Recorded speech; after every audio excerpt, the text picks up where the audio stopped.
This is a trade guide designed to give you a leg up on regular players trading in Dark and Darker. For those who don't know, I am the illustrious Lord Collector, the first, and to my knowledge, only player ever recorded to reach the gold cap in any of the playtests. I did this almost entirely through trading, with the final leg of my journey resulting in the first ever true quest in the game, which you can learn more about here.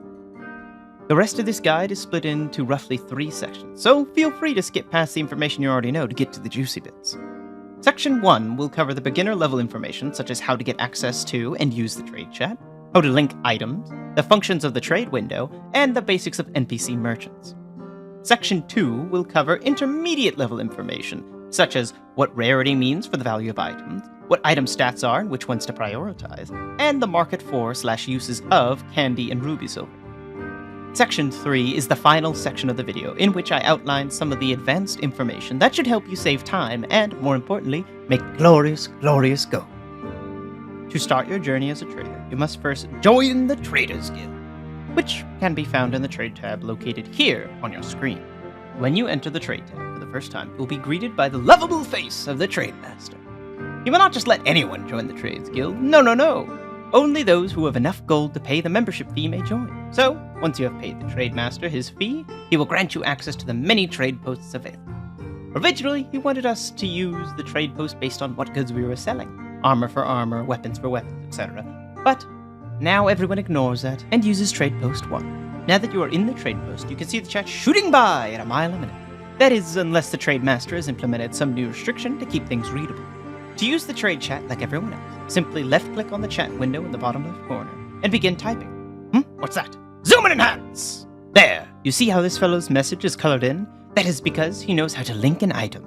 To do the same, simply locate an item either in your player's inventory or within your stash and shift-click it. This will leave behind a colored text copy of the item that will list any relevant information about it. Additionally, when anyone hovers their mouse over the item, they receive an outline of the item's stats, just like as if they were looking in their own inventory. Now with that out of the way, we can cover how to send a trade invite. If you see someone who you wish to trade with, simply hover your mouse over their name and right-click. A pop-up context menu will appear. Simply left-click the Send Trade Request option. Do note that all trades require you to have at least 15 gold somewhere in your inventory or stash, so make sure to have it ready before you enter the trade window. This is the trade window. I know it like the back of my bony hand. You and your trade partner can chat it up here. You can view your player inventory and player stash here, and any items being offered to trade will show up here. Do note that the trade window is, at the time of recording, a mere 5x5 square, so you are somewhat limited in what you can trade. To select items for trade, simply locate the item you wish to offer and left-click it. It should appear in the center trade area. Do note that items that are stacked can, at time of recording, not be unstacked while you're in the trade window, so you will have to retrade if they are currently stacked. That's why it's best practice to have your items that can be split up before you initiate a trade. After you and your trade partner have intimated that you are ready to trade, there will be one final pop-up window. This is your final chance to make sure that everything is how it should be. Take it from your friendly trade skeleton who lost about 2,000 gold due to trade scams that you should probably check each and every time. That is all the information you need to initiate a successful trade. I would, however, like to remind you once more that both players are charged a fee of 15 gold whenever they accept a trade, and that you should keep that in mind whenever trading. The last thing to cover in this section is the different kinds of NPC merchants. As of playtest 2, there are 10 permanent merchants alongside 2 seasonal ones. The 10 permanent merchants all specialize in what they buy and sell. The 10 of them are the Alchemist, who specializes in protection potions and magic. The Armor, who specializes in armor. The Leathersmith, who specializes in leather gear. The Surgeon, seller of medical equipment and therefore the most important trader of all. The Tailor, who specializes in cloth gear. The Tavern Master, specializing in booze, which can increase your physical stats. The Collector, personal friend and buyer of trinkets and treasure. The Treasurer, money change extraordinaire. The Weaponsmith, specializing in weapons. The Woodsmith, specializing in utility items and axes. These 10 traders form the backbone of your money-making enterprise. Whenever you return from the dungeon, you should know exactly who to talk to get your gold. Along with the 10 previously mentioned merchants, there are 2 merchants who are only around temporarily. The first and most elusive of all is the Goblin Merchant, who appears at random selling rings of all kinds. It can be a decently profitable enterprise to check in with him from time to time whenever he's available and see if he has any +2 or +3 all-stat rings. For playtest 2 and 3, there has been a Holiday Merchant, and they have the best and most valuable gear. They seek a seasonal treat of candy, and offer in return epic to legendary gear. Checking on them frequently is a good way to make money. Thus concludes the beginner section. If you've liked what you've seen so far, please make sure to give me a like or subscribe if you feel I've earned it. Items in Dark and Darker exist on a scale of rarity. The rarity of treasure items only really matters when deciding what items you want to keep while looting. The value of equipment, however, is highly dependent on its rarity. As of playtest 3, items come in 8 ascending tiers of rarity: Starter, Common, Uncommon, Rare, Epic, Legendary, the legendary side grade Ruby Silver, and Unique Quality. As a brief aside, items that are rare or below are not really worth trying to sell on the market, as you will at most be getting around 100 gold after waiting a long time. As an item increases in rarity, its base stats increase alongside it, and, more importantly, it gains additional stat lines which are generated randomly. The stat lines that are generated are known as attributes or roles. Not all attributes are desired equally, however, and, as such, the spread of random attributes you get from having an item of a higher rarity can highly affect the value of your item. I will not be going over every attribute in the game. Instead, I will be going over the 4 most important stats to be looking for whenever looting. The most valuable attributes in general are plus to all stats, plus damage, plus penetration, and plus agility in that order. Plus to all stats is self-explanatory, as gaining 1, 2, or 3 to all stats is insanely helpful no matter what class you're playing. Plus damage is a good stat to have as long as the damage type you're gaining corresponds to the damage type of the weapon that you're using. Particularly so if you can get multiple of that damage type pluses on the weapon, the available types being true damage, damage percentage, and damage flat. Plus penetration is much the same as plus damage, but as a side effect of the way damage calculation works, it becomes more valuable as you get to the higher tier of items. Lastly, there is plus agility. Agility is the most desirable of the baseline stats to gain, as it increases action speed, move speed, attack speed, and equip speed. Strength is similarly desirable, but I left it out as it serves no use for wizards, therefore it's not universally applicable.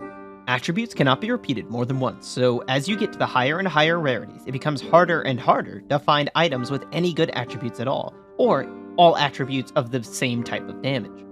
But if you get lucky enough and find one of the mythical few epic or higher quality items with perfect stats, you, my friend, have stumbled into a god item. God items are worth orders of magnitudes more than standard items, and are somewhat of a specialty of mine.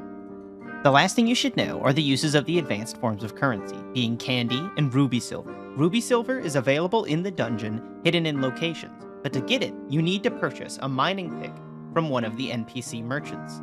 Whenever you do, you will be able to stand still and mine the ruby silver. You need huge amounts of ruby silver to make any items, although the devs have halved the numbers, so it should be something worth doing if you can get a team together. Candy is an item used as a seasonal currency by one of the rotating traders.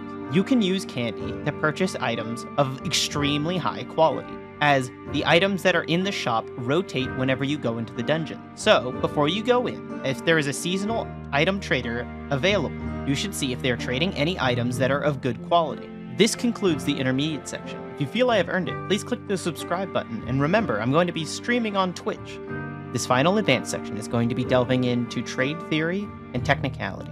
So, if you feel like you only need the basics, you're free to go now. Heads up, this section is going to be mainly streams of consciousness, so I may be doing ums and ahs a lot more in this section.